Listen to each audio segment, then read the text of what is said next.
I've been the item before, is a prelude to intercourse. So I will try and keep my hands on the desk where people can see them, and hopefully everyone else can reciprocate in that regard. Right, the address proper. Where stands Clackmannanshire within Scotland? Right. Well, I have a very high opinion of Clackmannanshire. I would think most people here would have too. At one level, Clackmannanshire is geographically, and in terms of topography, right in the centre of Scotland. But that's obvious, and most people would know that. But in respect of its size, its relative size, its context, its role, I see as Clackmannanshire being a parable, a potential exemplar of what could happen in a Scottish context, certainly Scotland within the greater world. Clackmannanshire has had to face various challenges. As an SNP administration, we've needed to face various challenges, and all against a context of people saying, can he do that, can he do that, that's not possible. And hopefully if we can show that things can be done at a local level, because I ultimately think people will vote in any campaign, a referendum or otherwise, on local issues, I think we can help create a momentum that can certainly do no harm when it comes to the independent Bannockburn. And I see Clackmannanshire as being not just one of 32 battlegrounds in a Scottish context, it will be one of various battlegrounds across not just political groupings, local authority areas, every walk of life will be a potential battleground in that regard. So I see the role that Clackmannanshire will play as being particularly relevant. And hopefully that's not too bold an assumption to make. I don't think it is. I think as a council leader, it's certainly the Yes campaign, what people experience on the part of the council is certainly something that has an impact on everyone's lives. And to use an extreme example, if there was no schools open, if there was no bins getting lifted, if there was turmoil at every turn, I actually think that would be hard to convince people. Vote yes that the SNP can do things differently. We couldn't look after our own destiny if you were failing to deliver at a local level. So that's hopefully something I'll be able to expand on. The AGM that you've had is kind of appointing new office bearers from the position in your previous AGM last year. As Mark's already alluded to, well, what's happened in a Clackmannanshire context over the last year? Well, just out with that 12-month period, we had taken control of the council. We had something of a baptism of fire. The circumstances that led to us taking control are probably well known to most of you. And we came into a process that was basically Labour had not even started their budget making process, which perhaps gives an insight as to lack of management in their regard. And it's no exaggeration to say that probably the period from taking control of the council to the actual budget is probably an intensive period that probably myself or other councillors have certainly worked. But we felt we needed to do it, one, to try to show people that there was a difference between the SNP and Labour, and there was also an election coming up in May. I am also keen to remind you that I probably present myself as something of a jinx in this regard. Up until the SNP took control of the council, every local authority in Scotland had had the benefit of increasing budgets, significantly increased budgets, because what the SNP government had done was they had given and committed and maintained that commitment to give all local government, all local councils in Scotland a higher percentage of the block grant from Westminster than had ever been the case before.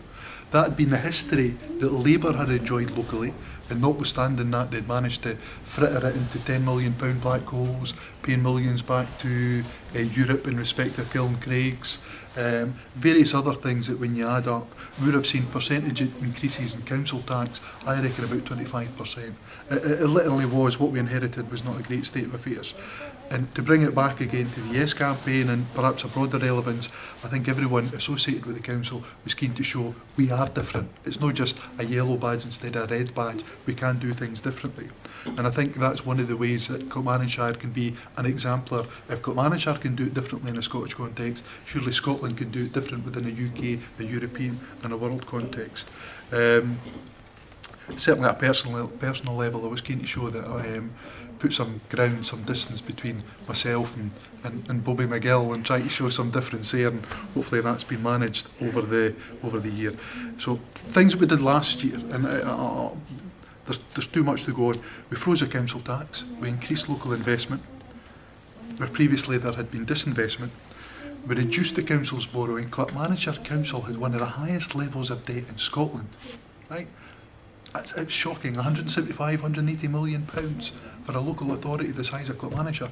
Dundee City Council has included all its PPE schools and things like that, and they have a total debt of about 62, 63. So that puts it in context. We reduced that. That's still ongoing. And ultimately we gave effect to SNP policies. We introduced breakfast clubs through Clackmannanshire, invested in roads, fleet, IT, perhaps more importantly staff. The council's the biggest employer in the area. Many of you will know we saved and reopened the toilets in Alloa, public toilets. We've saved Alloa swimming pool and leisure centre. We provided for welfare benefit reform because everyone had been telling Labour councillors as well it was coming up. No money had been allocated. We committed £600,000 at last budget. We committed much needed funds in educational attainment because everyone had been saying we agree in educational attainment, but they'd gone into this mode, but we can't do anything because of the local demographic, you know, and it's just something that we need to accept. We kind of were keen to show that we could kickstart initiatives that would break that cycle. Mark was probably a key protagonist in that regard. I think a couple of things there were engaging with parents, because parents have to be as much about educational attainment. Imagine if you're going home every night saying, I got 99.5% of prelim, and your parents kind of go, aye, very well, son. You know, it's hard to be motivated. So there was a whole tranche of activity to do with the parents. And there was also the addition of putting staff in every school to kind of capture that tranche of children that were nearly getting there but not quite, and to kind of squeeze out. And whilst it's still early days, I think we are starting to see the dividend in that regard. We increased council reserves. We increased the threshold up to a minimum 3.5%. We committed funds to the school estate, which was woefully lacking. That was backed up by evidence, and there's various other initiatives that could go on and on. But in addition to perhaps the slightly sexier stuff, the stuff that hits in newspapers, we have done a lot behind the scenes that's perhaps less obvious. That certainly I'm more comfortable talking about in an environment like this. So there were things under the radar. We made changes. We stood in the banner of good financial stewardship and governance. Now that's not the sexiest thing when you're talking to Joe Public perhaps, but I think it is something. I think everyone in this room in its historic engagement with the council will have had frustrations about how things have been done, right? And we can all come up with specific examples of that. But it is hard to go over to you how bad the culture had become. Certainly I know councillors such as Mark, myself, others, we would query very often the daft laddie question, the daft lassie question. Why are you doing that? How are you doing it? Who can make that decision without it needing to go to council? Now that might sound kind of obvious stuff, but it literally did not happen. And whether it was embarrassment, whether it was just sheer numptiness, whether it was just a lack of interest, that type of rigour didn't come from a Labour administration. Now, external auditors have consistently said that Clackmannanshire Council is a council-run, an officer-led council, right? That's a dereliction of duty. If you get appointed as a councillor, you've got to make decisions. Now, you can't always make good decisions, but you need to make decisions, and you need to be seen to making decisions. So we did various initiatives in that regard, if you can bear with me. So I almost hesitate calling it a Labour-run council. It was almost a Labour non-run council, and there was a lot of stuff there we needed to do in that regard. I am, for example, and I think Clackmannanshire Council was fairly unique in this regard. Think of all the council leaders that there have been.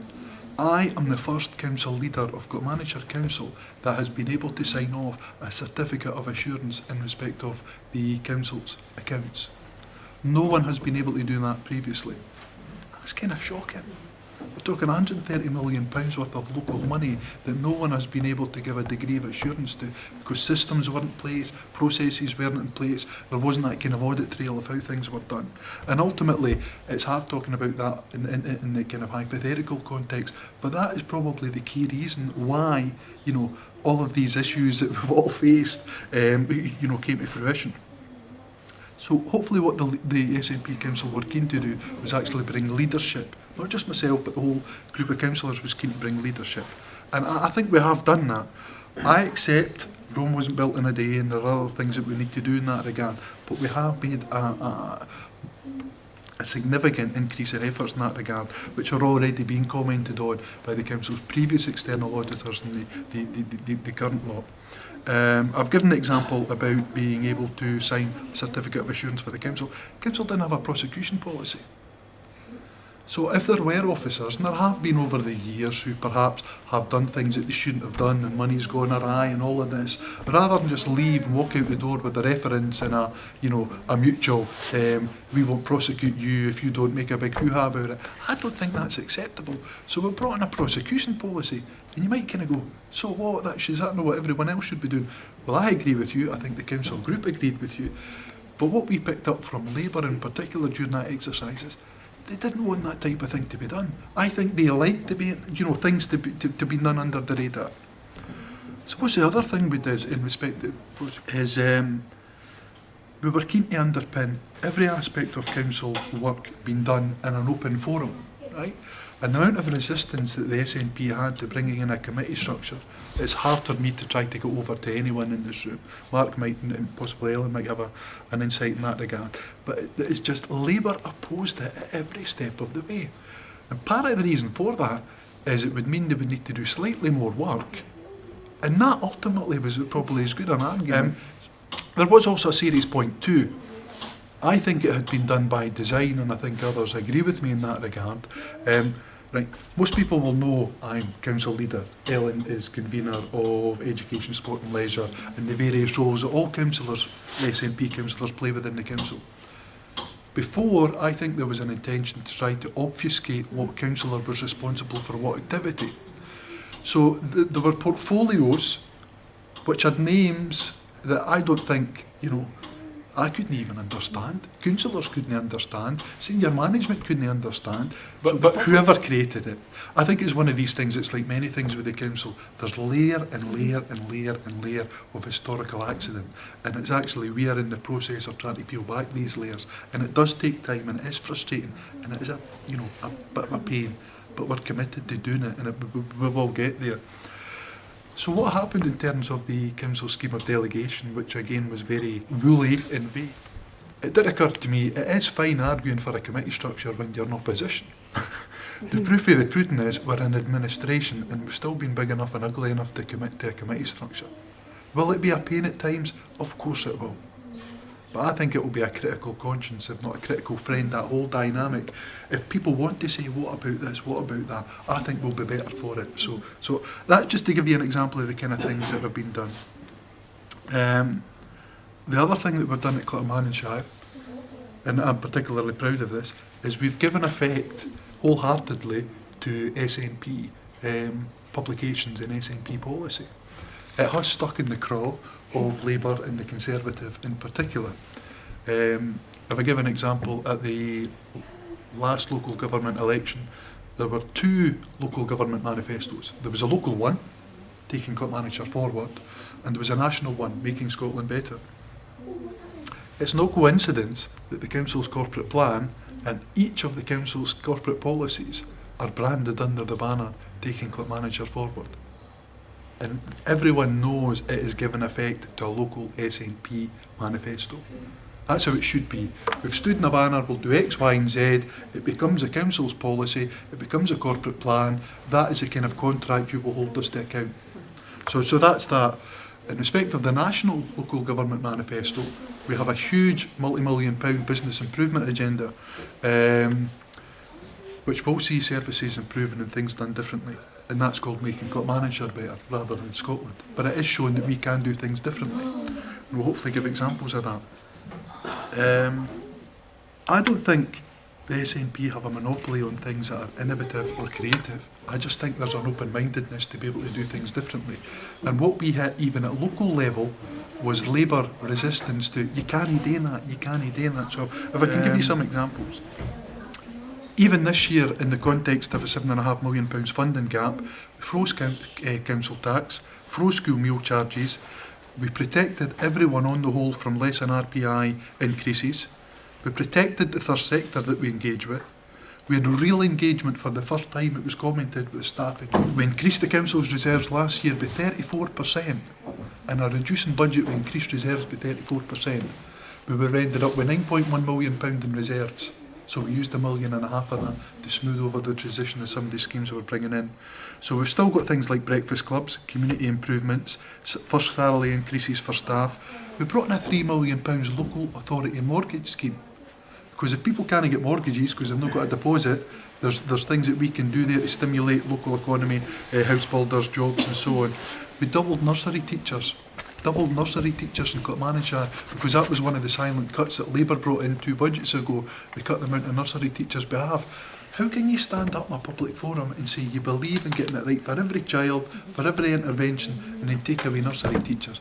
There was that complete disconnect. Labour said one thing, but their actions did something else. I think there is a genuine attempt in the SNP to join things up and do things differently. If I can give you an example in that regard, we inherited from the Labour Council a legal commitment to move into the Kilncraigs building, right? Maybe good. I can see pluses for it, I can see minuses.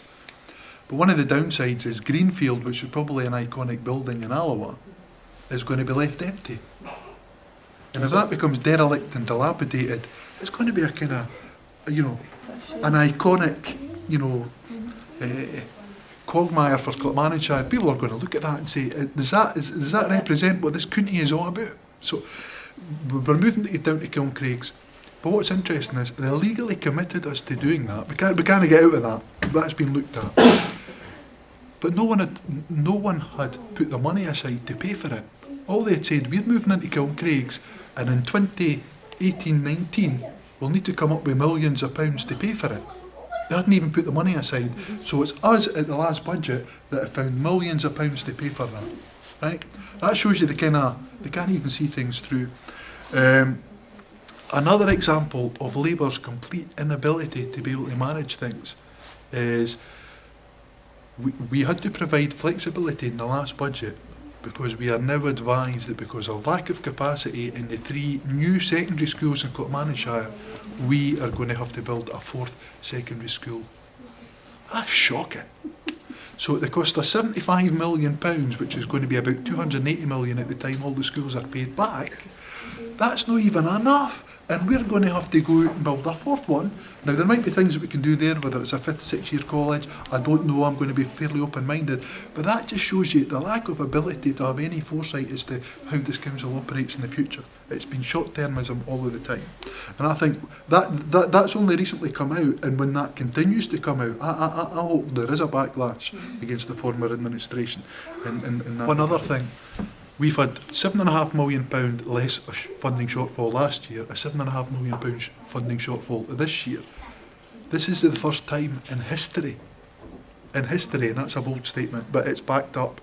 It's first time in history we have been able to commit money to improving roads and pavements and infrastructure in Clackmannanshire that they will actually improve, because the lack of investment in them meant that the state of our roads was decreasing. So when we put more money in last year, an additional £1.5 million a year, all that did is it slowed down the rate of decline. So this is the first time they'll all start improving, and hopefully people will get people are already picking up on these things. I know it's gradual, but it's about surgeries. The council is about potholes, it's about that curb that's misplaced, it's about roads not getting gritted. So these things will drip feed through, I would hope, in time. Again, just to show you a kind of open-mindedness, and there is a bit of crowing here. We stood up in the council chamber and said, we at Clackmannanshire in the wee county are going to be bold, we're going to lead by example and bring in a minimum living wage. Last year it was £7.20, we introduced it at £7.29. Labour stood up and said, we're socialists too, we believe in the minimum living wage, but you can't do it. It sounds good in that, but you just can't do it. And you certainly can't do it in the context of decreasing budgets. And we listened to them, and every single one of them stood up and they said that. And we just ignored them, and we did it, and we made it so, right? And this year we've increased it up to £7.50. So that's all this kind of, and I'm going to make analogies later on with kind of Scotland. You know, people say, you can't do this, you can't do that, you can't manage. There are things that you can if you're just brave enough to do it. So that's one of them, was the minimum living wage. And the unions have backed us up in that. The other one is, we said we are going to commit £3.5 million to buy councils, new council housing stock. We're still building it, we're still building new council houses, but on average it works out about £100,000 per unit for the council to build. Right? Some of you might laugh at that, but that's what the accountants tell you. We can go out in the current climate and buy, it doesn't need to be an ex-local authority house, we can buy a house for less than £100,000. Right? Labour stood up, oh that's great, we need to increase the stock, but we can't do that. But we can, and we are, right? And people are starting to notice the effects of that. It's probably the most significant increase in council housing stock locally through building and buying than there's ever been. So that's another thing that we're doing. We had an investment programme in housing last year, which was about £8.5 million. We spent between £13.5 and £15 million on housing investment. That's almost double. Just to actually spend that money within 12 months is half, and that's because there's a political will to get these things worked through to officers. So I know I'm going on about the council, but I'm just conscious that if I put that to a national context, we've got all that unionist crap, I would call it. You can't do this, you can't do that.